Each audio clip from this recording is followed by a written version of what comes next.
Good afternoon, everybody, and welcome to this afternoon's webinar on constructing student outcomes and experience indicators for use in OfS regulation.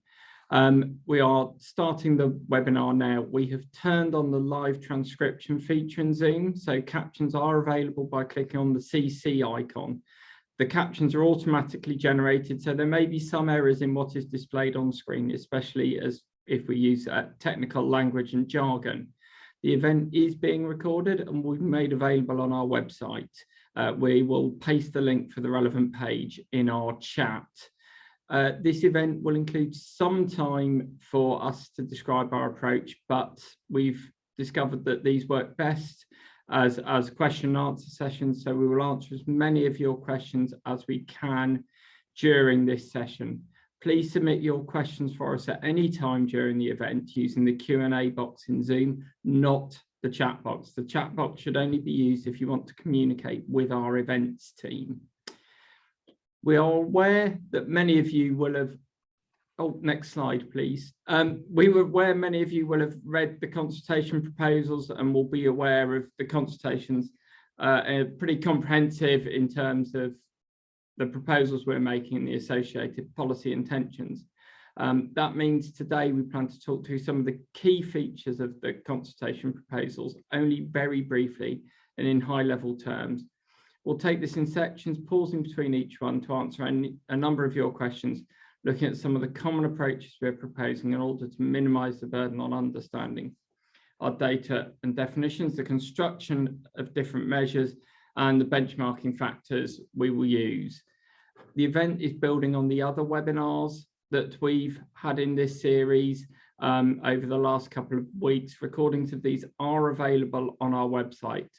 Based on those events, as I said earlier, we're anticipating quite a large number of questions. We may not get to them all. We do want to set aside as much time as possible to answer your questions, but we may not have time to answer all of them.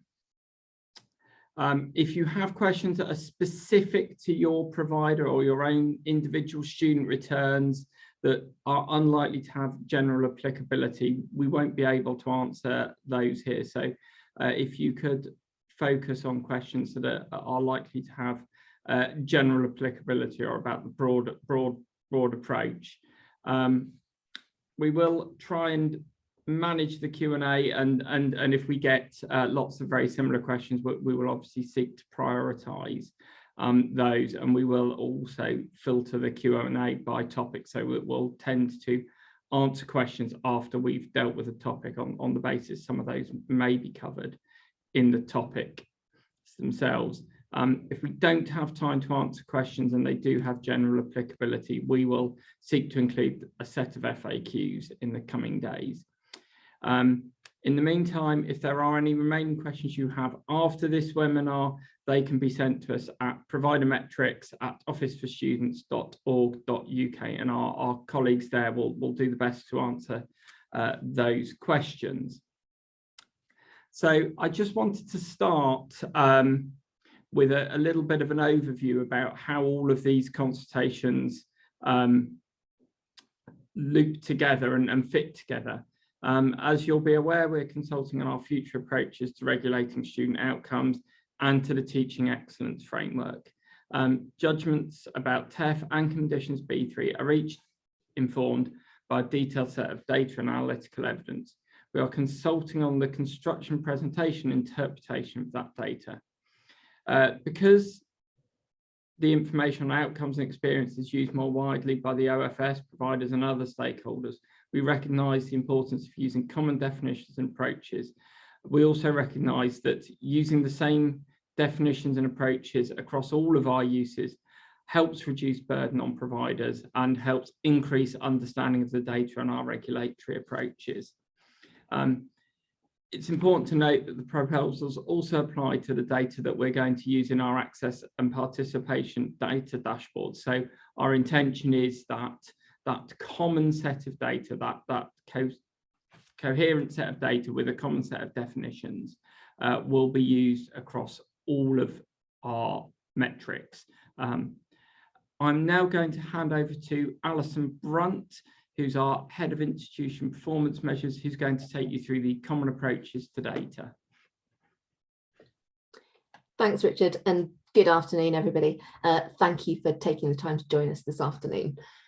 As Richard says, I'm going to kick us off this afternoon by talking a bit further about some of those common definitions and approaches that we're proposing through the consultation. So if we can move on to the next slide, please. It's important to note that the first 4 proposals of our consultation cover some of the approaches and definitions that we think should be common across all of the student outcome and experience measures, whichever measure we happen to be looking at and whichever function we happen to be using it for. There will, of course, be occasions on which this isn't possible, but as Richard's already highlighted, we think there is significant benefit to using the sorts of common approaches that will be key for minimising the burden of understanding our data and approaches. That desire for consistency and alignment of our approach is a theme that you'll see running throughout all of the consultation proposals. And it's also one of the reasons that actually some of our definitions, as we'll go on to describe later in this webinar, our definitions are intentionally offering quite a lot of benefit of the doubt and are quite generously defined in order that we can really maximise the consistency and alignment of approach. So the first area of commonality is in the range of measures themselves, and our intention that we'll use a consistent set of measures across our regulation of access and participation, quality and standards, and the TEF. So we think that there are 6 measures of student outcomes and experiences which span the student life cycle, and we propose that they are going to be used as is shown on the next slide, please. So all of the measures, so in particular that is measures of access to higher education, it's measures of continuation and completion, measures of degree awarding, progression to further study and employment, and student experience. Those are all covered in some way by the proposals through this consultation. Now, that might be as simple in respect of the access and the degree awarding measures, for example, which are only proposed for use in our access and participation regulation. They're relevant in the scope of this consultation because the proposal is that we'll pick up this set of definitions in terms of how we define entrance and qualifying students relevant to those indicators. We're not proposing to use those measures in assessments of condition B3 or in the TEF, but they do have that relevance here through the definitions of entrance and qualifiers we're proposing. Alternatively, in the case of the measures of continuation, completion and progression, as you can see here, the proposal is that the same measures will be used across all 3 of those different functions. So this consultation is really relevant in introducing a set of proposed definitions that we intend to apply consistently across all 3 of those areas. If we can move on to the next slide, please. The second area of common approach concerns our proposal that the OfS will calculate these student outcome experience measures using existing data sources. So within the same set of proposals, we're also proposing that we will prioritise transparency, and that involves the annual publication of the indicators and benchmarks. It also applies in terms of the transparency from the OfS in regularly publishing the methods, the definitions, and indeed the thresholds and parameters used in relation to all of these indicators. What these proposals mean is that we are intending to drive all of the proposed measures using the existing HESA and ILR student data returns at individual student level. We're also proposing to link those up to responses to the Graduate Outcome Survey and to the National Student Surveys in their current form. What that means is that providers don't need to submit any additional data for us to construct these measures as we propose them here. And like I say, we will continue to be transparent about those methods and definitions that we use to create these into the future. Now, we do consider that there might be opportunities to make changes to either the surveys or the data sources so that we can improve the measures that we're calculating in future. And you'll see throughout the consultation document that we've signalled this in the relevant places and are actively seeking your feedback on the advantages and disadvantages of us doing that. If we move on to the next slide, please. We are also proposing that when publishing that student outcome and experience data, we're again going to take a consistent approach wherever we can. That means that we will, wherever possible, look at the same breakdowns of the data by the same definitions of modes and levels of study and across a similar range of student and course characteristics. In doing so, we'll present the data in similar ways. We'll make it available to you in similar formats, typically as an interactive data dashboard, accompanied by the same information in a tabular Excel format normally, as we have done with the illustrative data that we have released to you alongside this consultation. We are very mindful of our responsibilities under the general data protection regulations and as a producer of official statistics, and where some of those considerations need to be prioritised, particularly to prevent the disclosure of information about individuals.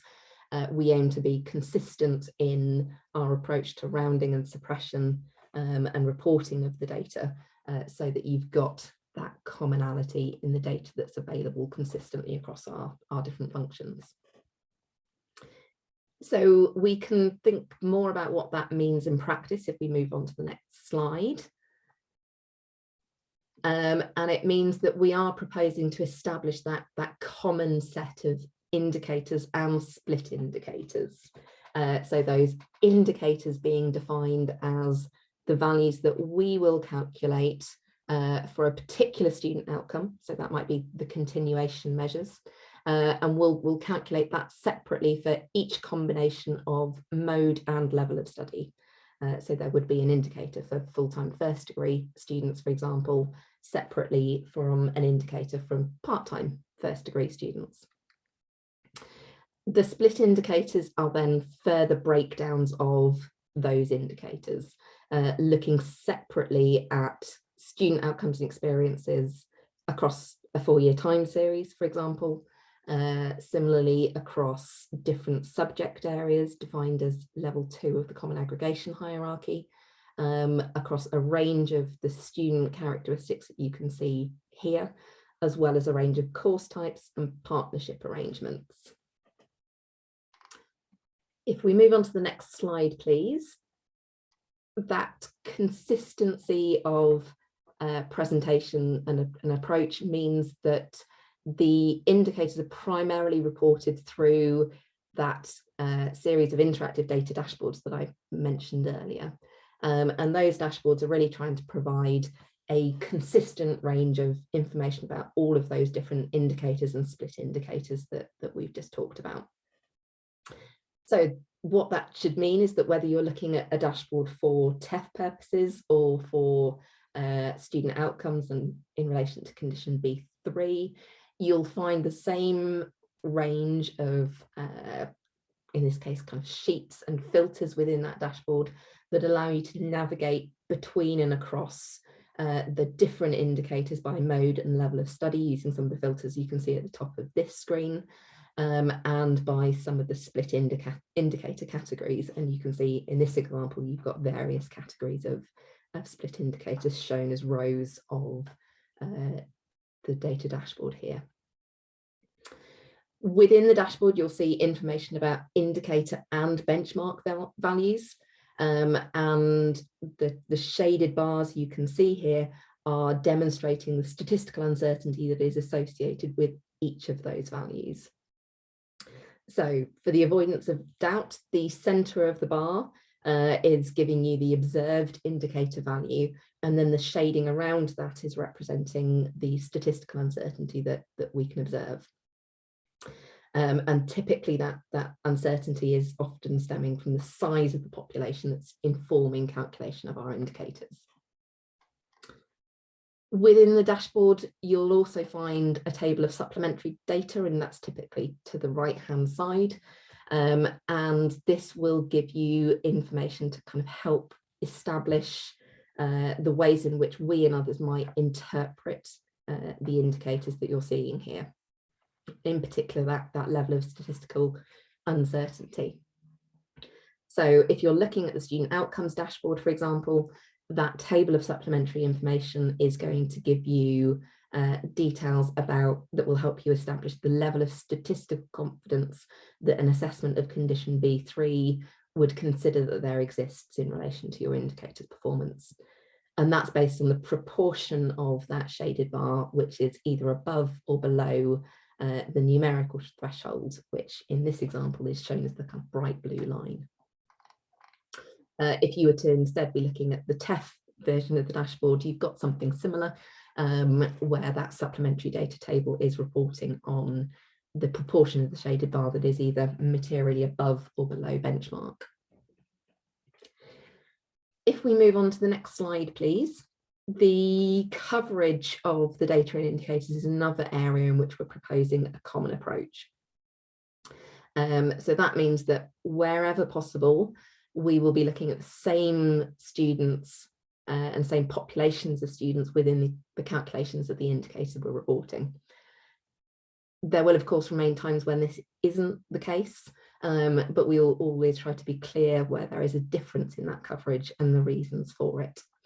So a good example here is in respect of the coverage of the access and participation data dashboard, where for various reasons, including some of the constraints under HERA, the coverage there will remain UK domiciled undergraduates as the basis for our regulatory approach and the availability of the relevant and meaningful characteristics for that purpose. If we move on to the next slide, please, you'll find that there is more detail within the consultation documents themselves, but in broad terms, that means that it's really important to understand the coverage of our indicators, including all higher education students who are aiming for qualifications at level 4 or above. That includes all qualifications at higher education level, regardless of who is funding, accrediting or regulating the qualification. For TEF and for access and participation purposes, we're only going to be looking at those students aiming for qualifications at undergraduate levels of study. So for the avoidance of doubt, that does include students on undergraduate programmes, which include postgraduate components such as integrated master's courses, for example, but it is looking at the totality of undergraduate students only. For condition B3 purposes, we're going to be looking at both undergraduates and postgraduates, and we'll be using the same measures in respect of each level of study there. We are, of course, aware of the importance of looking at the outcomes and experience of students who are not aiming for qualifications, but instead are pursuing study of higher education modules or micro-credentials, and particularly in light of the government's emerging policy around the lifelong loan entitlement. We think this is an area of development for the future. So we are not currently including students aiming for modules or micro-credentials in any of the indicators at the moment, but we do expect to revisit that in the future once government policy is more developed. In most cases, it's important to note that the coverage of our indicators extends to UK and non-UK domiciled students studying at providers in the UK, regardless of their domicile. So that means international students are included alongside UK domiciled in most cases, with a couple of key exceptions. So as I've already mentioned, the access and participation data dashboard is currently limited to UK domiciled students only. And in the case of progression indicators, as we will go on to cover shortly, we'll only be looking at UK domiciled students. Okay, if we move on to the next slide, please. I think we're at our first set of questions. Richard, what do we have? Thanks, Alison. I'll give you just a second to catch your breath and regather your thoughts. We've had quite a few questions in on coverage. So the first one I think which is helpful is, will we be subscribing to the HESA definition of students? For example, excluding distance learning students resident outside the UK. So how's our definition aligning to that used by HESA and others?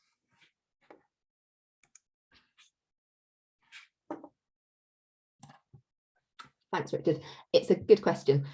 So we are including all students studying at UK higher education providers, and that does include distance learning students in the coverage of that population, alongside those who are present in the UK. The only group that we're not including at this stage are those students who qualify as transnational education students, so included in the coverage of HESA's aggregate offshore record. At the current time, they are out of scope of these indicators, but we flagged through the consultation that that's another area in which we expect to develop our approach over the coming years. Thanks, Alison.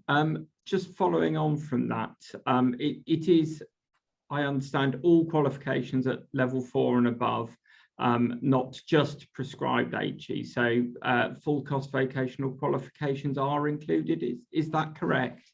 That is correct. Any higher education qualification at level 4 or higher, including what has previously been known as non-prescribed or provision that is not recognised or eligible for OfS funding, is still in scope of our metrics and indicators and in scope of our regulation through condition B3 in particular. Okay, changing tack slightly onto our publication plans and split indicators. So the split indicators that are identified as being reported at sector level initially, but with a possible extension to provider level in due course. Would there be any further consultation prior to this happening, or would the OfS make this decision solely based on our own views and views from this current consultation? Absolutely. So the proposal we're making in that regard, and this applies particularly to some of the characteristics that are pertinent in our regulation of access and participation. So the proposal is that we will introduce those to the access and participation data dashboard in the first instance. And as you've said, that will be at provider level, at sector level rather than provider level. It's important to note that the access and participation data dashboard is a set of official statistics, and our introduction of those additional characteristics at sector level would form what we refer to as an experimental statistic. And that means experimental statistics are those on which we are actively seeking user feedback and engagement as we develop the set of statistics and understand their uses and applicability and value for users. So we would absolutely be seeking feedback through that route. And in terms of any potential for that to play a bigger role, particularly in TEF and condition B3, we would consider the need to consult further as necessary further down the line. Thanks, Alison. On statistical confidence and assessing institutions, is that also going to be a common approach, and will it be transparent? So that is certainly at the moment a transparent approach, or a consistent approach that we're intending to use across both TEF and B3 data. At the moment, when we don't have any concrete plans to introduce that presentation into the access and participation data dashboard because of the volume and nature of the information we're providing there, but we wouldn't rule out making such a change in the future. We hope that it is broadly transparent for people. We've provided quite a lot of information about how that uncertainty is calculated and derived. So we hope that is useful and transparent to people, but we clearly welcome feedback on the approach and the accessibility of that information through the consultation responses. Thanks, Alison. I think we'll take one more question before we move on. We've got a question about providers where they have a mix of students that they register themselves and students they subcontract in from another HEI partner. Can you just confirm which students are included in the metrics for those sorts of providers? Absolutely. So in broad terms, all of the students are in scope somewhere within the metrics. So what you saw on the slide, there's a couple back, that showed the indicators and split indicators, is that there are a range of kind of partnership arrangements that we're going to look at through the measures. In broad terms, the main set of indicators is going to look at the totality of students that you are either responsible for teaching or registering. So that would include the students that you are registering and teaching directly, as well as any that you are subcontracting in or subcontracting out. And that's a key lens for how we'll look at this data, but we do recognise that it's important to distill that down to some of the individual relationships. So we will look separately at your taught students from your registered students, the students who are taught by you through partnership arrangements, including some of the validation or kind of awarding body relationships, will also be looked at through the data, including in those split indicators. Thanks, Alison. I think we need to move on now, so I'm going to hand over to Matthew Jones, who's a senior analyst in my team, to take us through continuation measures. Over to you, Matthew. Hey, thanks very much, Richard, and good afternoon, everybody. Yeah, I'm going to talk you through a bit more detail on some of the measures that we are proposing in the consultation. So starting with continuation measures. So these continuation indicators are based on identifying cohorts of entrants and tracking those individuals through the early stages of their course through the linked student data returns. So those students who are continuing their study toward a higher education qualification on the census date will count as a positive outcome in this measure. So that study can be for any higher education qualification. It doesn't necessarily need to be the same one that they started on. And similarly, it doesn't need to be in the same mode or level or subject of study to be counted as a positive outcome here either. So some students on shorter courses might have completed their courses and gained their qualification by the time we measure those outcomes. These are also counted positively. For students who cease studying at one provider and start at another, we treat these as neutral outcomes in this measure, meaning that these students don't count in either the numerator or denominator when we're calculating the continuation rate as a proportion. And we proposed different census dates for students who start full-time apprenticeship courses compared with part-time courses, reflecting some of the different intensities of study there. And that means that the 4-year time series we report refers to different entrant cohorts between these two groups. So I can move on to the next slide, please. So moving on to completion measures. So we are consulting on two approaches to measuring completion, an approach through cohort tracking and also a compound indicator. And the two measures balance timeliness and precision in different ways. And we're keen to hear your views on the relative qualities of the two measures.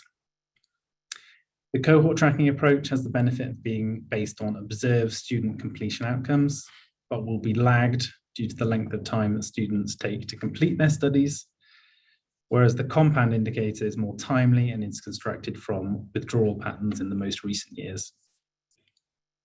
Move on to the next slide, please. So a bit more detail on the first method by cohort tracking.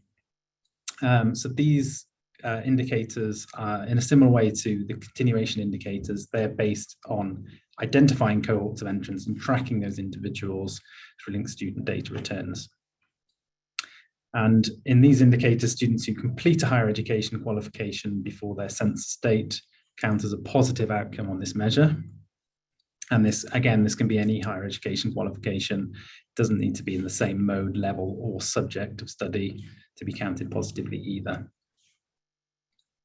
There may be some students on longer courses who might not be expected to complete their courses in the timeframes we allow for in this measure. So those students who are continuing an active study at the census date we will also count positively in these measures. Students who cease studying at one provider and start at another provider, again, are treated neutrally, so these students won't be contributing to the calculation of the cohort tracking rate. And again, in a similar way to continuation indicators, there are different census dates that we proposed for those full-time and apprenticeship courses compared to part-time students. So the entrant cohorts for the 4-year time series will be different. Go to the next slide, please.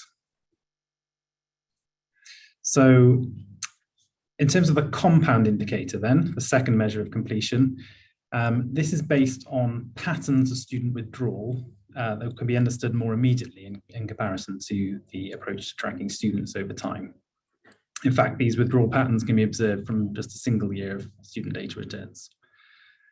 So we create the indicator for a given year by identifying those students who withdrew from study without gaining a higher education qualification at the provider for the year in question. The group of withdrawing students will comprise of students from different stages of their program. So some of this group will be withdrawing from study they'd only recently started. Others will be withdrawing from much later stages of their course, having already studied for a number of years. And we use this information as a snapshot of the propensity for students at the provider to leave at different stages of their course without completing a qualification. So the method relies upon an assumption that these patterns of withdrawal reflect how each provider performs in supporting their students at all stages of their course to complete their qualification. And on this basis, we consider that we can use it to calculate an informed estimate, the number and proportion of entrants who will ultimately go on to complete a qualification. So I think we're going to take another pause there for some questions. Thanks, Matt. We've got a few coming specifically on continuation and completion. So the first one is really about why we've chosen to change the point at which we start including students in our population from the 1st of December or 50 days after they start, depending on which population, which has been used by HESA in the past, to now looking at when they started plus 14 days and equivalent issues on the date we test, whether they are still active. So what was the reason for that change from 1st of December to when they started plus 14 days? Alison, are you picking that one up? I can do, unless Matt wants to jump in and answer. Okay, so it's important to note that throughout all of our indicators, we are only looking at students who have been in higher education for at least 14 days. And there are various reasons for that, including the coverage of some of the HESA and ILR data returns more generally. What we are trying to do for continuation rate purposes is to mirror that as best we can. And we have considered various options in terms of how long we might kind of allow a student to be present in higher education before we kind of consider them an early leaver and remove them from the scope of the continuation metrics. That 14-day period we're suggesting does align with standard kind of cooling off periods for consumer protection purposes.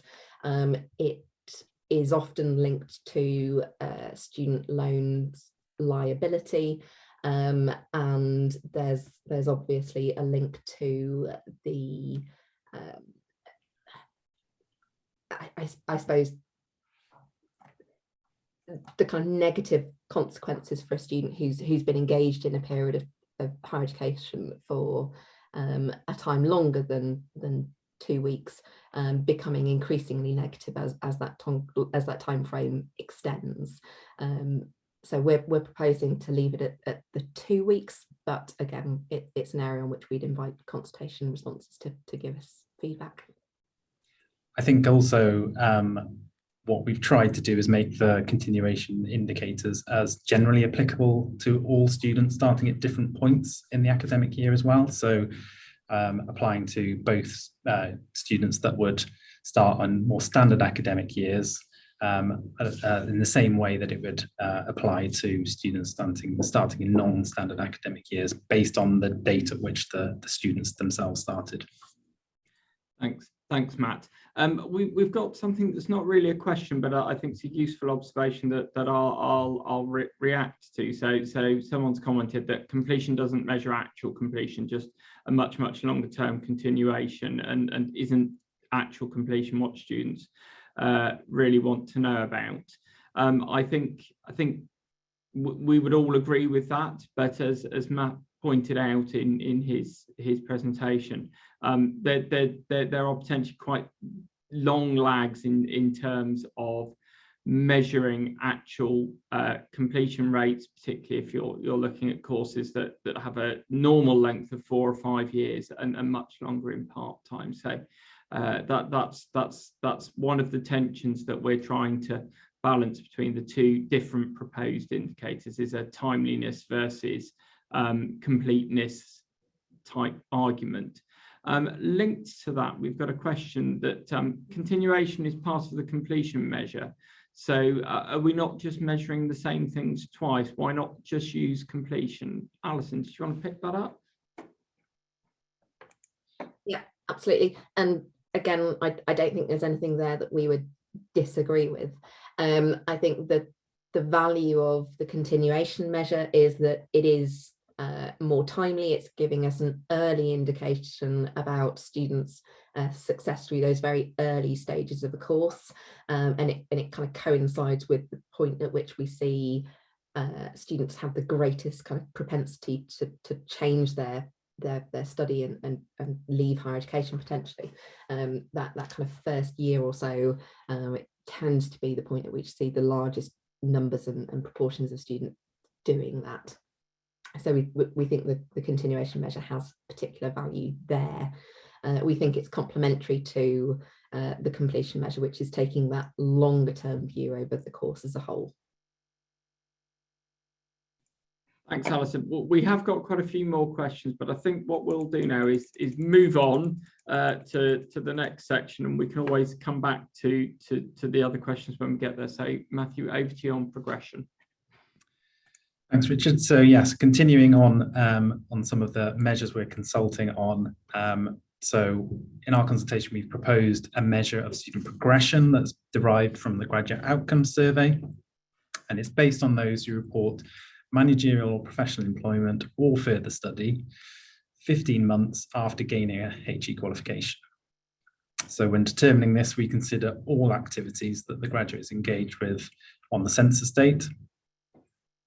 In order to determine whether a graduate's reported employment is at managerial or professional level, we've proposed to use the ONS's Standard Occupational Classification from 2020, otherwise known as SOC, and we attribute those classifications from major groupings 1 to 3 as employment at this level.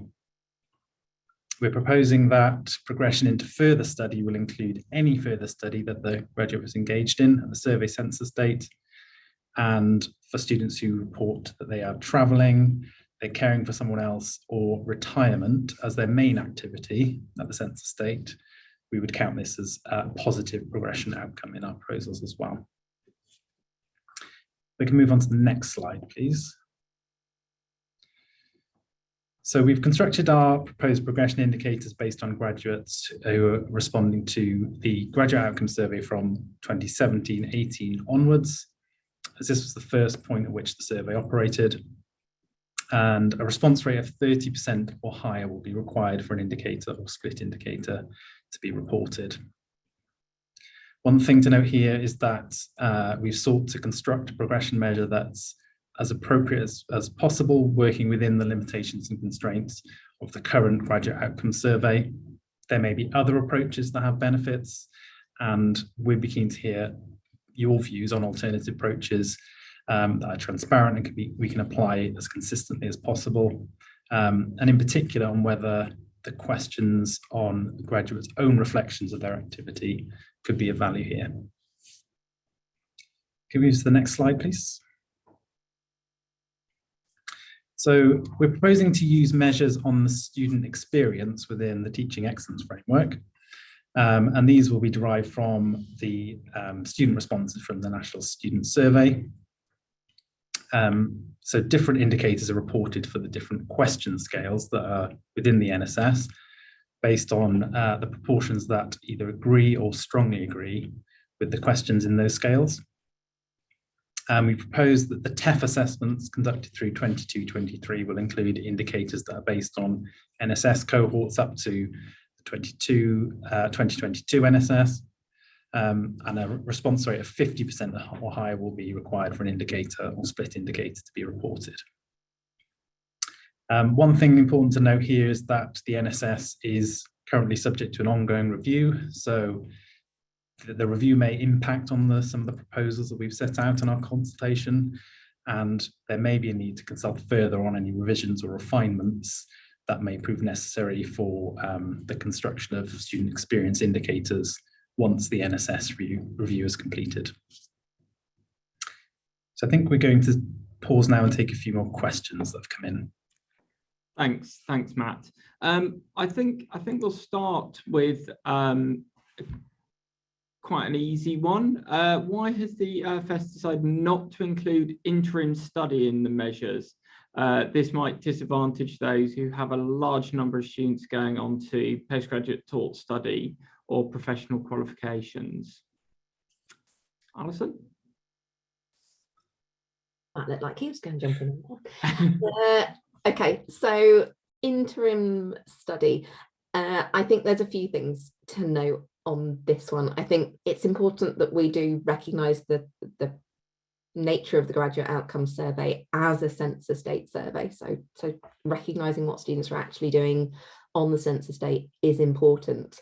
But as Matt's kind of already outlined, that we are working within the parameters of the existing survey, and we think that there are a couple of limitations here. So while we have some really high level information about the fact that the student was completing some interim study, we really don't know very much about that at all, and we might prefer to know more if we were going to count that positively. Something about the length or kind of successful completion of that study might be relevant if we were to count that as a positive outcome. Arguably more importantly is the concern that if we were to count those interim study activities positively, we can mirror that in respect of any interim employment activities that we might equally want to treat positively.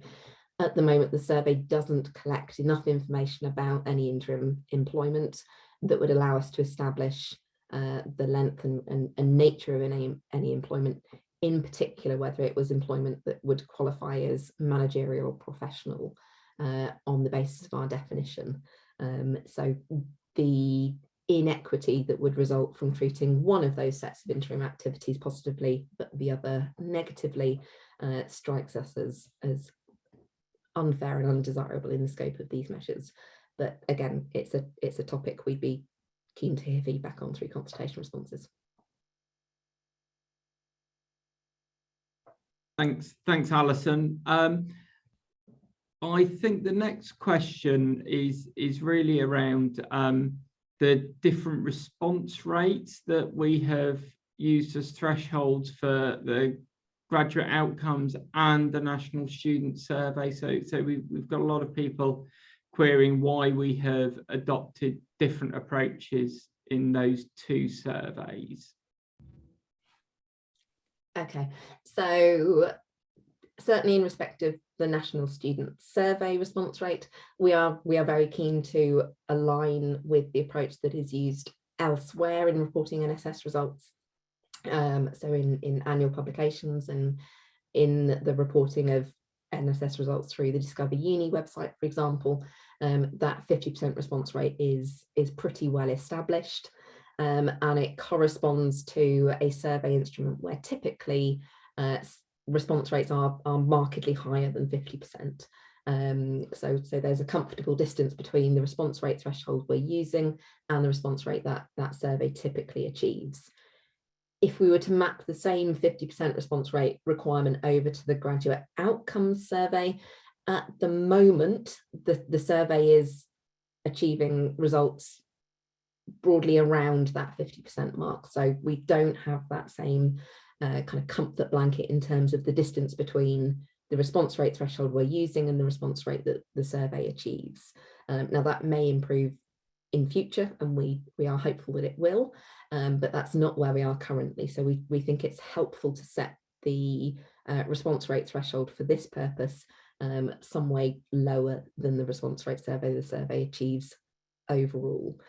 We think that will maximize the likelihood that we can extract relevant and meaningful information into these measures, and our sense is that based on a 30% response rate, we'll achieve a sensible balance between the reportability of the data and how confident we can be that it is representative of the populations that it's referring to.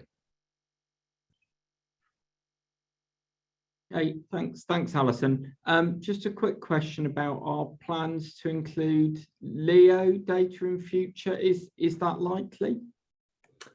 So I wouldn't say it's likely per se. So measures based on salary and derived from the Leo data set were considered within earlier phases of our consultations on quality and standards regulation. And as a response to those consultations, we've taken the decision that it won't be part of the evidence base that informs our regulation of quality and standards, in particular through the setting of numerical thresholds for our expectations on minimum student outcomes. That's not to say that Leo couldn't play a role in contextualizing providers' performance.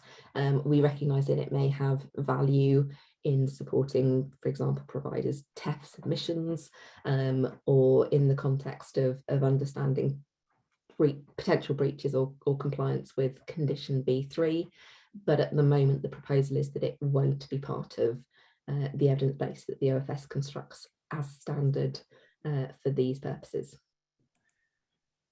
Thanks,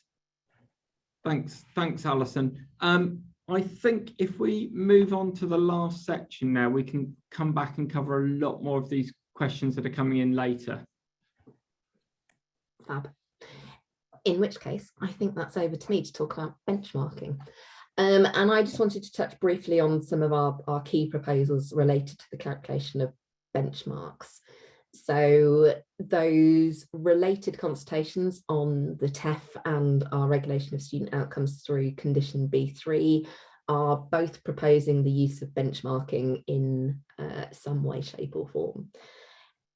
In each case, those benchmarks are intended to help us interpret a provider's actual performance relative to that of the sector overall, once we've taken some account of the mix of students at the provider or the provision that's being offered. So at the present time, we are proposing to include benchmarking of provision at undergraduate levels of study only. So for the purposes of regulating condition B3, we do expect in future to introduce benchmarking for the postgraduate levels of study, but we think we first need to enhance the evidence base for identifying those benchmarking factors. So that means that this discussion is really focused on how we go about benchmarking the undergraduate students. And what we have done here is to take a fresh look at both the methods available to us and the factors that we might deploy for that purpose. And we've done some really detailed statistical modelling and some detailed policy thinking in this territory. And you can find more information about that on our website. What that leads us to conclude is that actually our established benchmarking methodology remains the most appropriate one for us to be using in this context and for these purposes. But having used that latest data and evidence to identify the characteristics which describe the profile of students or provision delivered by a provider, and which are correlated with the outcomes that we're measuring, that work has identified that there are a number of changes that we are proposing to make to the benchmarking factors compared to those that we've used in the past.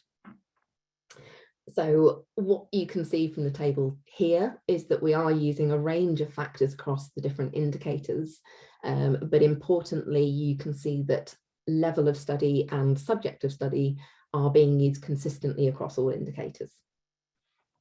That's because the statistical evidence base and modelling that I just referred to, and which informs the process for selecting and grouping benchmarking factors, that evidence is consistently identifying levels and subjects of study as those that are most correlated with the outcomes we're measuring. And what you tend to see is that correlations for some of the other factors we've considered are actually much more modest. So in broad terms, level and subject are doing a lot of the heavy lifting, if you like, in terms of accounting for some of those differences in student outcomes. We recognise that equally you can say the same about entry qualifications when we're thinking about the continuation, completion and progression indicators. So they're used consistently here. So if we move on to the next slide, please.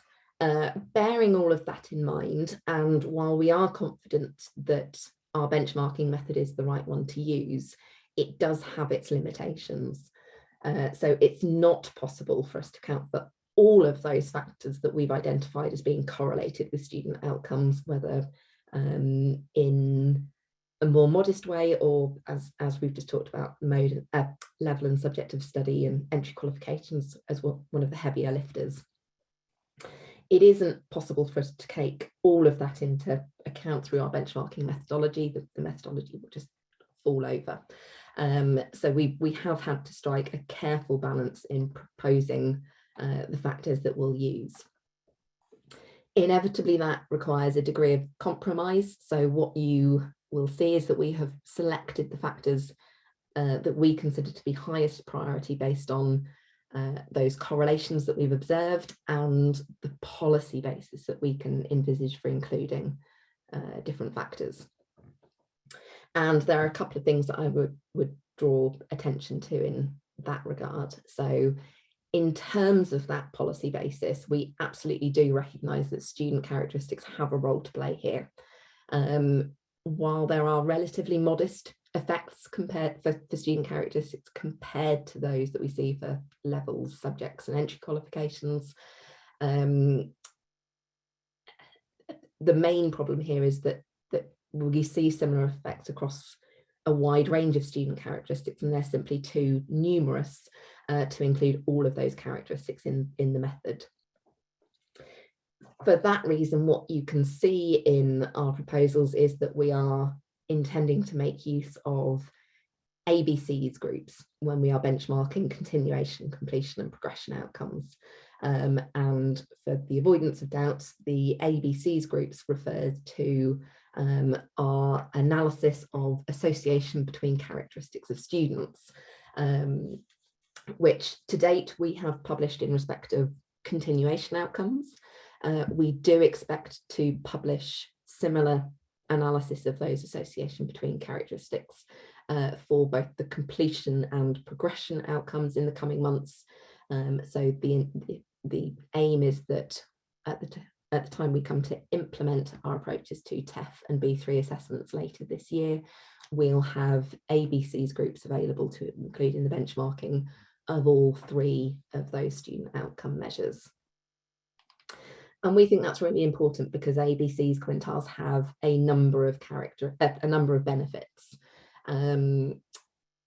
They refer to a set of analyses that seek to differentiate individuals with combinations of student and background characteristics that are identifying them as students least likely to achieve a higher education outcome in question. So that means that the ABCs measure is an intersectional one, and we can use it to determine the effect and the impact of not just one student characteristic on the outcome, but the effect of those multiple characteristics in combination. So we think that makes it a valuable and effective means of counting for those material differences that our benchmarking method is trying to adjust for. And the fact that we can do it via a single factor rather than the 5 or 6 individual student characteristics does help us to preserve the statistical integrity of the method overall. The other area in which we have considered that there's a really strong policy basis is that of the geographical influences on progression outcomes. And that was discussed in detail in the independent review of the TEF, as well as I know it's come up in various other venues as well. So it's important to note that our benchmarking of the progression indicators is proposing that will make use of a measure that the OfS has developed over the last couple of years, looking at the geography of employment and earnings. So assigning each area of the country to one of 5 quintiles based on the proportion of graduates in that area who are reporting being in professional managerial employment based on the graduate outcomes survey. We think actually those quintiles will give us an effective way to recognise through the benchmarking those geographical impacts of where in the country a provider's graduates are actually living and working. So again, we hope that as a method will help balance the contributions to the benchmarking of that indicator. I suppose just a very final point on benchmarking for the avoidance of doubt is in relation to the sector that informs those benchmarking calculations. So it's worth noting that for providers in the devolved administrations, we are benchmarking those providers against all UK students, well, all UK providers form the sector there. However, for English providers, we are benchmarking against OfS registered providers only, and that is designed to ensure that we've got a consistent and appropriate approach where those benchmarks are being used in TEF assessment and assessments of condition B3 as well. Richard, what questions have we got on that one?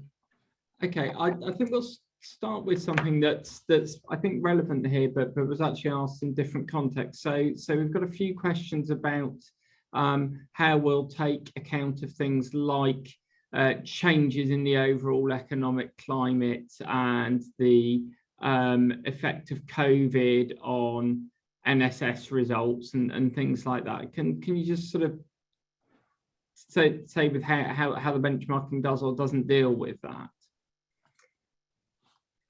Yeah, so it's a good question. It's a bit of a tricky question. I mean, clearly we are working within the limitations and the availability of data and information through primarily the student records in order to kind of fit with our benchmarking method. However, what you can see that we are doing, if we were to skip back a couple of slides to the benchmarking table, you'll see that actually for the progression indicators and for the student experience indicators, the year of the survey is being included as a benchmarking factor.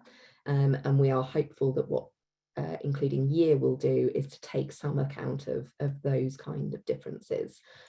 We recognise that may not account for all of that difference, but we think it will go some way to acknowledge the different environments that students are experiencing in different years.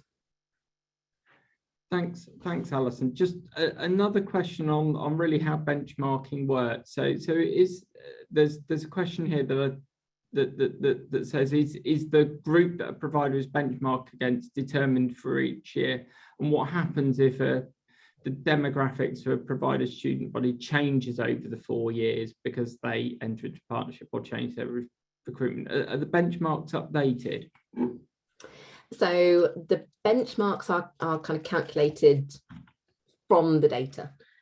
So as as I've kind of talked about, we define the sector, and each provider is benchmarked relative to the sector. So there is no kind of predefined set of kind of comparator providers that we're benchmarking you against. We are benchmarking relative to the sector as a whole.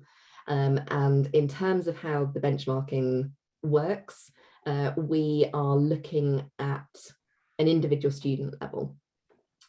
So I don't know whether, if we can hop back a couple of slides to the table that shows the benchmarking on slide 25, that one. So what we will be doing is looking at how individual students kind of fit into unique combinations of the factors that we've selected as benchmarking factors. So we will have students who are studying maths with 3 A's as their entry qualifications, studying at first degree level from ABC's group 1, and all of the students across the whole sector that kind of satisfy that particular combination of characteristics form one of our unique benchmarking groups. Similarly, an English student with 3 A's studying a first degree from ABC's group 1 would form a different group. So we're using that combination of individual student characteristics to define our benchmarking groups, and our calculations derive from that rather than from a predefined set of comparator providers. So if your makeup of student changes from year to year, the kind of unique combination benchmarking groups that your students will fit within will shift accordingly and filter through into the benchmarking calculations. Thanks, Alison. Well, there's quite a lot of interest in ABCs and how they relate to other measures. So I think I'll actually take one of these. So the reason why we're using ABCs is that they allow us to account for intersectional levels of disadvantage without ending up with very small groups in either the sector overall or individual providers. So what it does is it means that we don't have the same concern that we would if we put all of the demographic groups in, that individual providers or the sector overall would have very small numbers. So it allows us to account for all of those factors that are correlated with particular performance without having these very, very small groups that we are benchmarking on.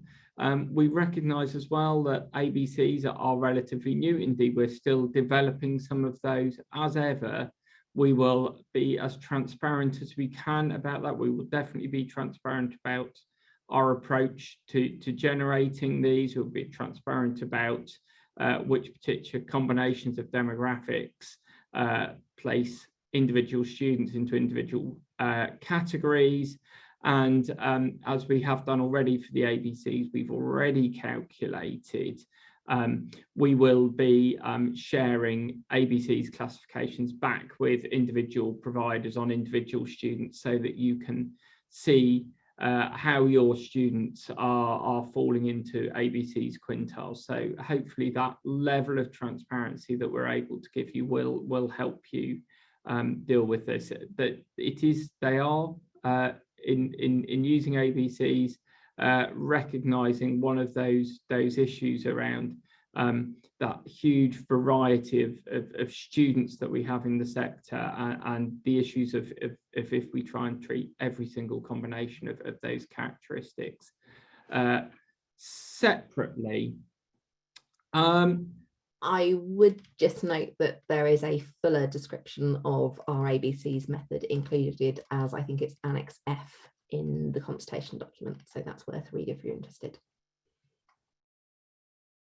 Thanks, Alison. You can tell you've read the consultation document many more times than me. I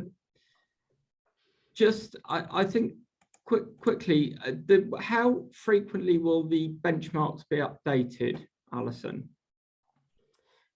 So, as I say, the benchmarks are calculated from the data itself. So we'll calculate benchmarks every year, and they will kind of change to reflect the makeup of your student bodies and the sector's overall performance in a given year. In terms of reviewing the factors that are contributing to those benchmarks, we do anticipate that will be a fairly routine and regular piece of work that we do to make sure that we're kind of basing our approach on the best available evidence. So we certainly envisage coming back to the selection of benchmarking factors every few years to make sure that it's as good as it can be.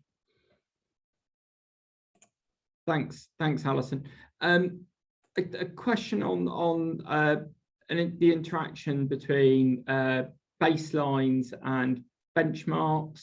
Why are some of the TEF benchmarks lower than the corresponding B3 thresholds? Okay, so as I said, the benchmarks are driven by the data. So comparing a provider students relative to the performance of similar students elsewhere in the sector, and that means that the data or the benchmark value is whatever that approach leads us to. So if in the sector overall a particular group of students which is dominant at a particular provider is achieving outcomes below the B3 numerical thresholds, then that's what the benchmark will reflect. I know we've got Jack Smith floating around somewhere. I don't know whether Jack wants to jump in on the selection of the B3 numerical thresholds, but the process that we've gone through to select those numerical thresholds that we're proposing is a very different one. So it's very much driven by the data in part, but also by some principled approaches to establishing those numerical thresholds given the overall purpose. Jack, do you want to expand? Yeah, of course. And for those who didn't watch the earlier webinar, I'm Jack Smith. I'm head of student outcomes, and I've led on the development of the B3 proposals. It's a really helpful question, and it's one that we've tackled in there's a document that goes alongside the Regulating Student Outcomes Consultation, which sets out our thinking for each of the thresholds. One of the things that we're looking at is setting thresholds for sector-wide performance. And there are some instances where benchmarks for an individual provider fall below those thresholds. They are reasonably rare, but what we've done in that setting minimum thresholds is look at the apologies, someone's just noted that my mic was on my head. I'll start. Apologies if you couldn't hear me. What I was saying is we've published a document called Setting Minimum Thresholds. And what that document does is set out for each of those thresholds why we've come to the number that we have. One of the tests that we use as part of that process is looking at individual providers' benchmarks and the effect that might have. So you can see through that why for each of those thresholds we've made the decision that we have. In general, our position is that we would test against the number of providers with benchmarks below a threshold. If there was a disproportionately large number of those providers, we've made steps to further reduce the threshold. So you can see that in action in a couple of the threshold setting documents. And then don't forget, within B3 itself, there's a second iteration of looking at provider context where we do individual assessments. And there again, we would look at benchmarking performance to try and understand why that particular provider's mix of students and courses had contributed to the outcomes that it's got. Thanks, Jack. Clear as ever. I think we'll move on a bit beyond benchmarking and on to some of the wider questions that we skipped over earlier. We had a question about the inclusion of international students in the progression, and will we look at that again, and how does this relate to the decision to stop calling students in the graduate outcomes survey? I'll pick that up rather than throw it across to colleagues. So part of the issue with understanding what graduate outcomes mean in the context of international students, and understanding what those positive outcomes mean and how those should be interpreted and what we should be looking at when we're looking at international students who are coming to the UK from very different contexts and potentially returning home to very different contexts as well. Linked to that, of course, we have many more concerns about response bias, because we're more likely to get sort of structural response bias in terms of students who have gone home, left the UK, being more or less likely to respond. So we think there's a lot of work that needs to be done to understand the patterns of progression for international students. The current response rates and the response rates we expect to get, which are not dramatically lower, based on not calling these students, we think will give us enough evidence and data to explore those issues. But they are difficult issues that are not just about response rates. We are expecting the response rates for the graduate outcomes survey to improve. They are not yet at the target that has been set of 60%. And again, that will help with representativeness, completeness, and especially where providers have small groups of students that they have in certain areas. Okay, so that was one graduate outcomes type question. On the geography of employment quintiles, there's a clarification sought on which location we use when we're looking at that for individual students. Are we looking at the student's home address? Are we looking at where they studied? Are we looking at where they are working? So if someone could just pick up how that works in practice for that geography of employment quintile. So in simple terms, we are taking the best available evidence as to where the graduate is. So we are relying on information that is returned in the graduate outcomes survey to establish some of that information. And we recognise that there are limitations in some cases. So ideally, if appropriate information has been provided, then we will be first looking to establish that based on where the graduate tells us they are working. It is only in the case that that information isn't usable for one reason or another that we would then go and seek to kind of supplement that with alternative information based on where the graduate is living. It's a similar approach in terms of the further study approach that goes into it. Primarily, we'll look at where the graduate is studying. If that's not available for one reason or another, we'll revert to where they're living. Okay, I singly failed to line up the next question for you.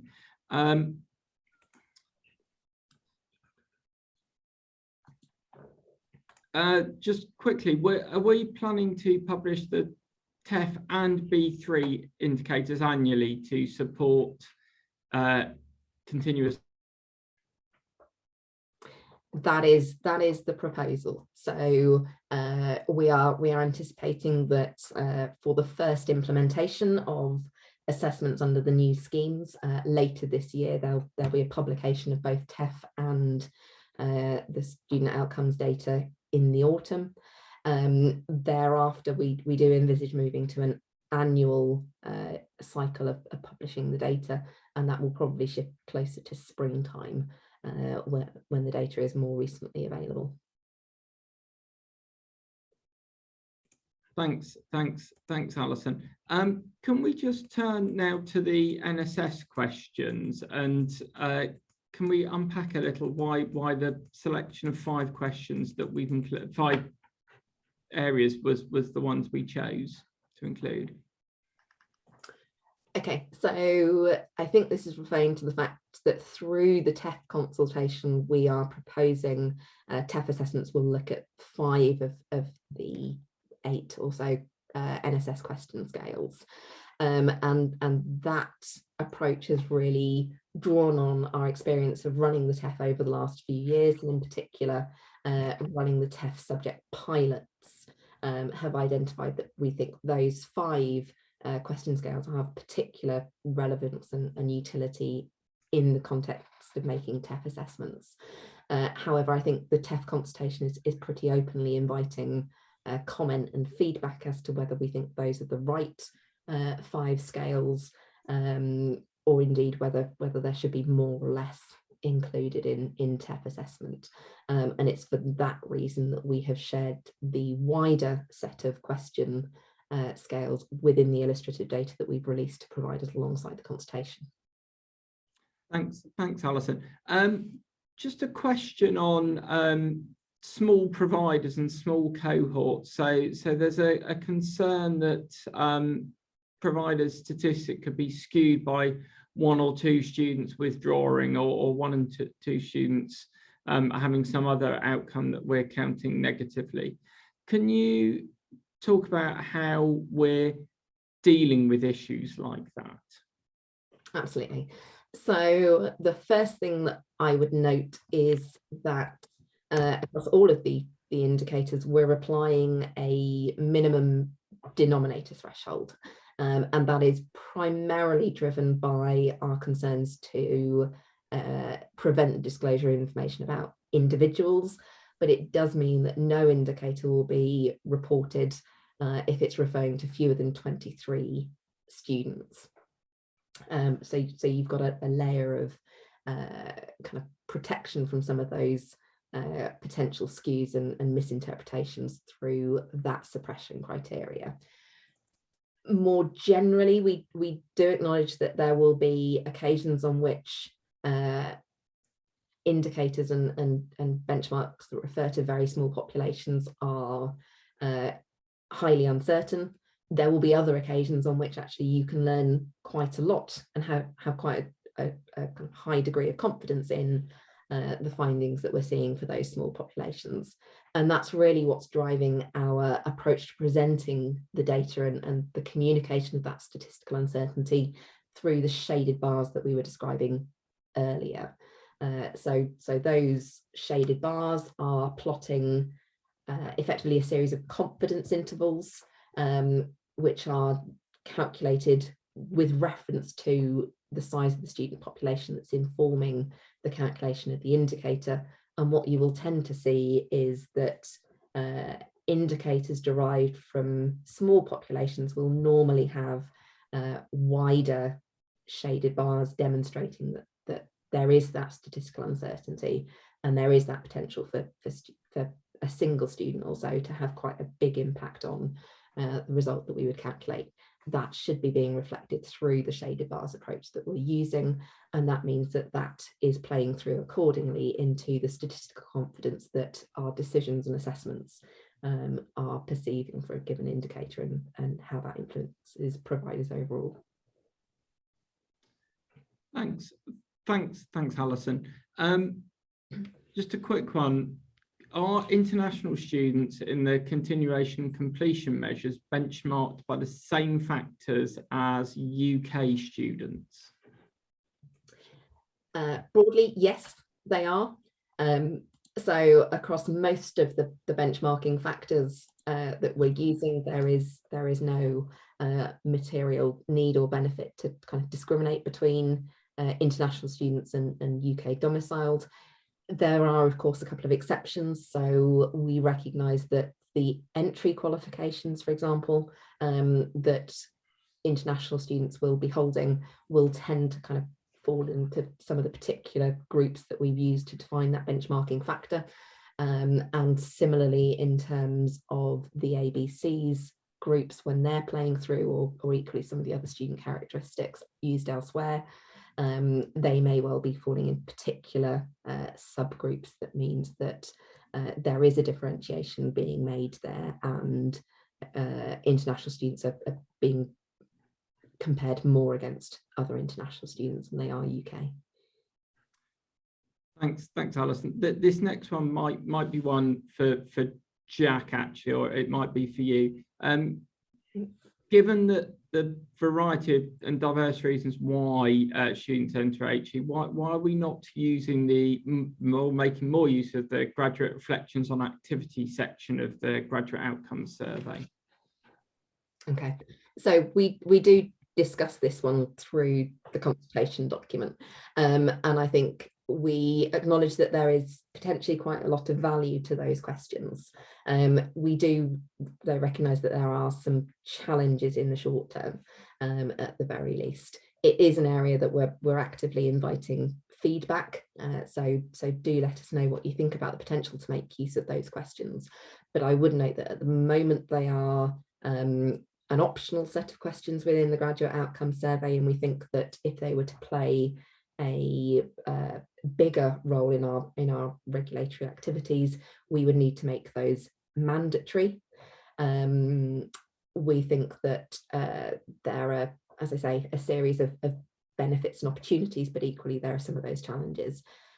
Jack, was there anything you wanted to add from a... Sorry. The only thing I would add is that the proposals that we set out in the consultation on regulating student outcomes, so that these are the student outcome measures that we intend to use for now. And we're not proposing on reconsulting on the entire framework, but if we wanted to introduce a new student outcome measure in the future, then we would be committed to doing a consultation on how we might do that and what that indicator would be. But we can see areas where that absolutely is going to be necessary. So, for example, the introduction of the LLE is clearly a space in which we're going to need to think about student outcome measures. So that's one thing that we've committed to in the consultation. Wherever anyone has proposals for or ideas about student outcome measures that would be beneficial alongside what we're proposing, then that's the purpose of the consultation. So we'd really welcome views. And we've set out in the student outcome consultation our view that we need to have data that's applicable broadly for the whole sector, that's robust for use for these purposes. And those are the kinds of tests that we'd be applying to thinking about new indicators. But if people have views on those, we would absolutely welcome them through the consultation. Thanks, Jack. Just a question on really the detail of the approach. So when we're looking at progression in particular, do we expect students leaving level 4 awards to have the same outcomes and the same baselines as those who are graduated from a level 6 or a level 7 award? So I think there's an important distinction to be made here in terms of what we are trying to do in defining the measures that we're looking at here. And I think kind of as we've talked about throughout this webinar, that prioritization of consistency and alignment and clarity of definitions means that we are inclined to use a kind of simple and relatively straightforward single set of definitions as to the outcomes that we're considering as positive versus negative on these indicators. I think as we and Jack has talked about, there is a very different process involved in establishing where to draw those minimum numerical thresholds for the purposes of understanding compliance with B3 in particular, and the baseline setting document that Jack referred to earlier describes the approach we've taken to separately considering where it is appropriate to kind of set those expectations and that minimum numerical threshold differently for students aiming for first degrees and higher qualifications compared to those students who are pursuing qualifications at level 4 or 5. So we've given that due consideration in our approach to setting the thresholds, but we have prioritised a single aligned definition of the indicator itself.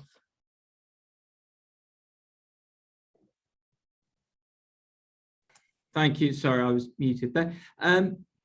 Jack, can I just turn to you? And this, you might want to point people to other webinars if you've already answered this in detail. So the consultation says benchmarking will not be used, yet it appears that it is being used in reviewing performance in some ways. Is that clarified fully in the other webinars? Yeah, so I'd point people to, we did the webinar last week. The really short answer to that is in Annex G of the regulating student outcomes consultation, we talk about the alternative approaches that we considered.